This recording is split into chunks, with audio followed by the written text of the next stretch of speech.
구독과 좋아요 눌러주세요. 안녕하세요.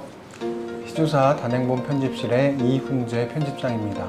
여러분들에게 예수의 내 얼굴이라고 하는 이 책을 소개하기 위해서 우리 역자인 김정유 목사님을 모시게 됐습니다. 잠깐 인사 나누도록 하겠습니다. 안녕하세요 여러분, 반갑습니다. 김정유라고 합니다. 이 책을 좀 소개해 주시면 좋겠습니다. 미국에서 사복음서를 공부를 할 때 그 주 교재 중에 하나가 이제 이 책이었습니다. 바로 이 책이 미국에서 이제 공부했을 때 한 10여 년 전에 이제 함께 공부했던 주 교재 중에 하나인데요. 이제 한국 유학생분들께서 이 책을 속히 번역해서 한국에 있는 많은 분들이 좀 읽으면 좋겠다, 그런 생각을 가지고 있었지만 여의치 않았었습니다. 그러다 10여 년이 지난 지금 우리 시조사의 여러 이제 관계자분들과 우리 이훈재 목사님의 또 헌신을 통해서 이렇게 출간이 되었습니다. 그 부분에 있어서 이제 감사를 드리고요. 성경을 읽음에 있어서 가장 중요한 해석 원칙 중에 우리가 기억해야 될 원칙이 있다면 what it meant와 what it means라는 이제 그런 해석 원칙입니다. 즉, 좀 어려운데요. 네, 그 당시 성경이 쓰여졌던 당시의 배경에 대하여서 자세히 알고 그때 그것이 첫 독자에게 무엇을 의미했는지, 그리고 21세기 살아가고 있는 우리에게 말해주고 있는 what it means, 현재의 의미는 무엇인지, 이 두 가지를 조화를 이루지 못할 때 우리가 많은 이제 오류에 빠지게 됩니다. 그런 면에 있어서 대부분의 독자들, 현대의 독자들은 what it meant를 아는 데 있어서 이제 정보가 매우 제한적이라 생각이 돼요. 하나님께서 가장 중요한 복음이 담긴 이 복음서를 한 권이 아닌 이제 4권으로 4명의 기자를 통하여 주셨다라는 것은 우리에게 있어서 큰 은혜라고 생각이 됩니다.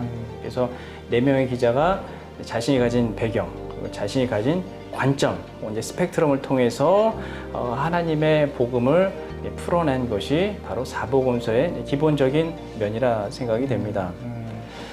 이제 그럼에도 불구하고 사복음서 자체가 2000년 전에 쓰여진 책이다 보니 대부분의 성도들에게 있어서 그 당시 문화 배경이 생소하고, 그렇죠. 또 what it meant, 그 당시에는 이 기자가 정확하게 무엇을 의미한 것인가에 대한 정보를 얻는 것에 있어서 또한 한계를 가지고 있게 돼요. 그래서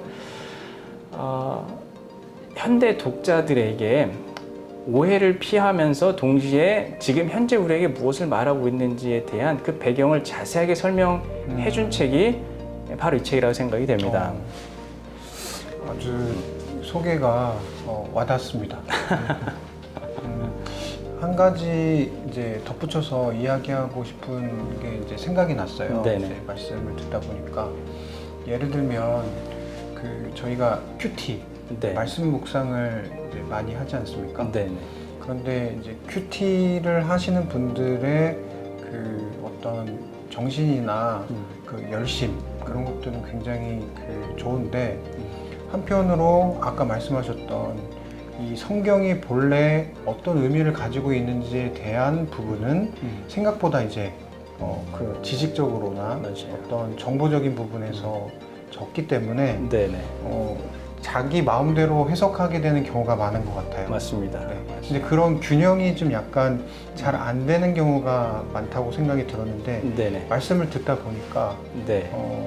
과거에 있었던 그 독자들에게 그것이 어떤 의미였는지, 그리고 현재 있는 독자들에게 그것이 어떤 의미로 다가오는지에 대한 어떤 그 간극을 이 책이 메워줄 수 있다라고 하는 어떤 그런 말씀을 해주셨다고 생각합니다. 네, 맞습니다.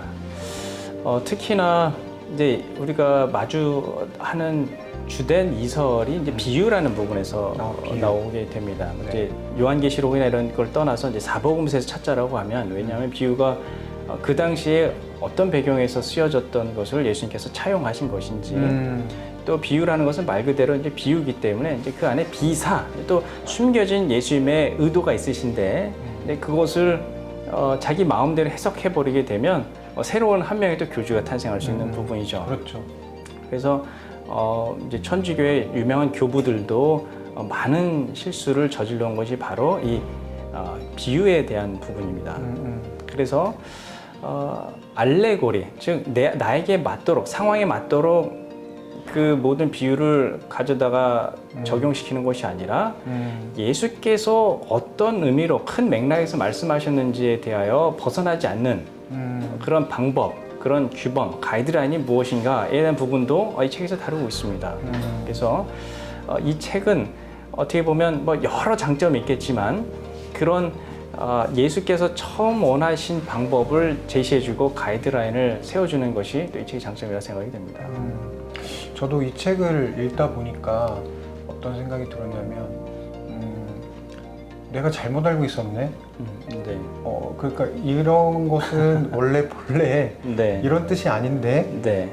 내가 잘못 해석하고 있었네라고 하는 부분들이 굉장히 많았어요. 네. 이 책에서. 네네. 이제 그런 부분에서는 정말 방금 말씀하셨던 그 비유를 잘못 해석하는 것들, 네. 네. 그리고 사복음서에 특히 나오는 어떤 그 맥락을 잘못 짚고 잘못 적용했던 부분들이 많이 발견됐습니다. 제 스스로. 뭐 조금 이어서 이 네. 책에 대해서 설명을 좀 드리면 당시 배경에 대해서 설명을 우리가 요하게 되면 밸런스를 학자들이 좀 잃는 경우가 있어요. 어떤 밸런스냐면 꼭 필요한 필수적인 배경 더하기 네. 너무 깊게 들어가는 학술적인 것까지 포함을 시키는 겁니다. 그렇죠. 그러면 이제 좀 바쁘고 시간이 없는 성도들께서 책을 읽다가 좀 어렵다 하고 책의 흥미를 금방 잃게 되는데 이 저자는 자신이 여러 배경을 가지고 있어요. 처음부터 목회자와 교수가 된 것이 아니라 평신도의 생활을 거쳐왔기 때문에 처음에 학교에서 수학을 가르치는 교사셨는데 이제 하나님의 부르심을 통해서 다시금 학교로 돌아서 신학을 전공하고 이제 목회자가 됩니다. 그리고 더 공부를 하여서 이제 호주에 있는 재림교회 대학인 아본데일 대학에서 교수님이 되시고 지금 이제 은퇴하셔서 명예교수로서 후학을 양성하고 계십니다. 그러다 보니까 자신의 배경, 자신의 백그라운드가 좀 다채롭고 또 목회자가 됐었고 전문가가 됐었지만 그 전에 평신도로서 성경을 보았던 자신만이 가지고 있었던 성경에 대한 의구심 이런 거 이제 복합적으로 이루어져서 좀 전문적인 교수나 목회자뿐만이 아닌 평신도들도 이 책에서 손쉽게 정보를 얻으면 좋겠다라고 마음을 먹고 쓰신 책이라 생각이 됩니다. 이게 무슨 뜻일까라는 이 여러 성경 구절들 속에 이 저자가 학술적으로 그것을 설명하지만 그것을 너무 깊게 들어가지 않아서 꼭 필수적인 부분들만 설명을 하고 멈추게 됩니다.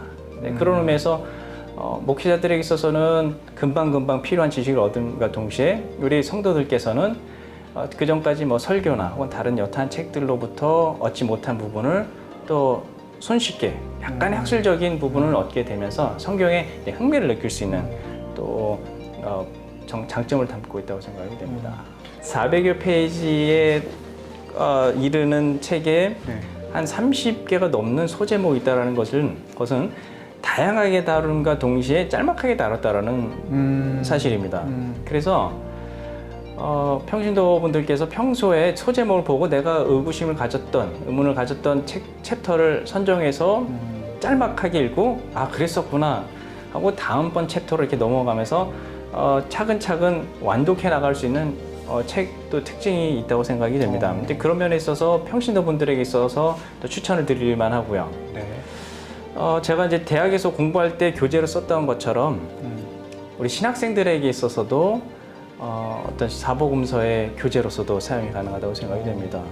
그리고 나아가서는 우리 목회자들께서 내가 어디선가 이걸 읽은 것 같은데 또 사복음서에서 한 권으로 좀 요약된 책이 없나 이런 책을 찾으셨던 분들에게는 이 책이 아주 적절한 책이라 또 생각이 돼서 어떻게 보면은 네. 되게 사복음서 내용이 되게 광범위하고 네네. 또 주석도 되게 많은데 네. 이 책 한 권이면 다 끝났다라고 말하는 건 너무 과하지만 네.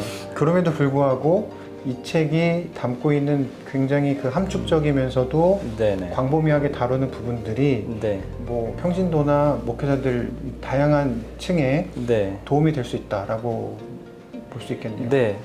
네, 그런 다양한 계층을 위한 또 다양한 높낮이, 다양한 깊이 이걸 다 담고 있습니다. 한 가지 더 제가 이 편집하면서 저도 느꼈던 부분 중에 한 가지를 추가하면요. 네네. 목사님들이 설교의 그 소스 네네. 혹은 설교의 주제들이 고갈될 경우가 많지 않습니까? 네네. 물론 이제 계속 공부하고 또 독서도 하고 네. 연구를 하면서 그것들을 이제 채워나가시겠지만 네. 그런 면에서 이 책이 설교를 위해서도 참 도움이 될 거다라고 하는 생각도 좀 들었어요. 이제 많은 목회자들에게 있어서 뭐 대부분이라 생각이 됩니다. 네. 이제 평생에 갖는 이제 부담감이 바로 설교 준비라고 생각이 네. 됩니다. 결국 인사이트를 요하는 부분이 설교이기 때문에 어디선가 인사이트를 얻어서 그것을 이제 설교에 녹여내야 되는데 그 인사이트라는 것은 뭐 여러 가지가 복합된 부분이라 생각이 됩니다. 성경 본문과 또 그것을 해석한 어떤 탁월한 주석, 그렇죠. 이러한 책들처럼 풀어낸 어떤 책. 이 저자가 가진 다채로운 경험과 또 그가 연구한 것을 여러 평신도에 맞게끔 풀어 쓴 것이 오히려 목회자가 설교의 인사이트를 얻는 데 있어서 큰 도움이 되고 있습니다.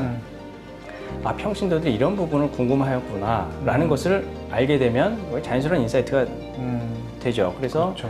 저도 이 책을 번역하면서 번역하는 기간 동안에 설교를 시리즈로 여러 개를 준비해서 실제로 저도 사용을 했었습니다.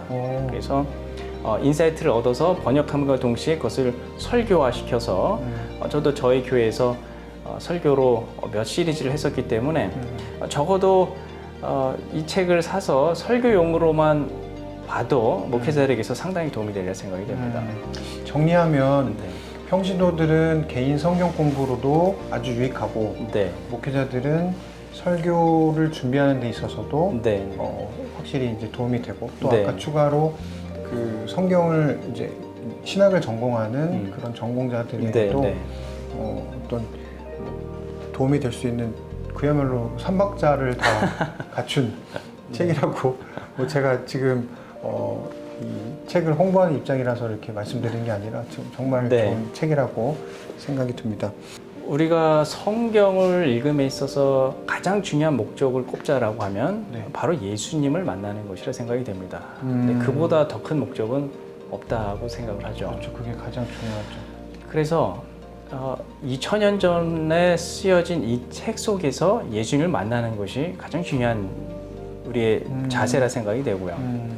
우리 예수님의 발을 머리카락으로 씻긴 그 마리아, 또 초막절에 육체적 그리고 영적 갈증으로 아주 피폐해지고 메말라 있던 백성들을 향하여 외치신 예수님의 말씀, 또 크신 외침, 그리고 예수 그 자체로 인하여서 대신 새로운 삶을 얻게 된 바라바. 예수님이 아니었다면 그는 그 십자가에 본인이 못 박혀 죽어서야겠죠. 그렇죠. 그러한 개인들의 삶이 2000년 전에 누군가의 삶이 아닌 결국 바라바가 나였고 예수의 발을 씻기고 있는 것이 바로 나다라는 그래서 그 복음서에서 예수님을 직접 만나도록 도움을 주는 책이 바로 이 책이라는 생각이 됩니다. 예수님을 만남에 있어서 도움이 된다라는 책, 그보다 더 값어치 있고 귀한 책이 어디 있나 생각이 됩니다. 정말 최고의 결론이네요. 네, 맞습니다. 예수님을 만나도록 도와주는 책. 네. 정말 이 책을 통해서 우리 여러분들이 네. 예수님을 만나면 좋겠다라고 하는 그런 마음이 네. 지금 제게도 전달된 것 같습니다. 고맙습니다. 네, 감사합니다. 감사합니다.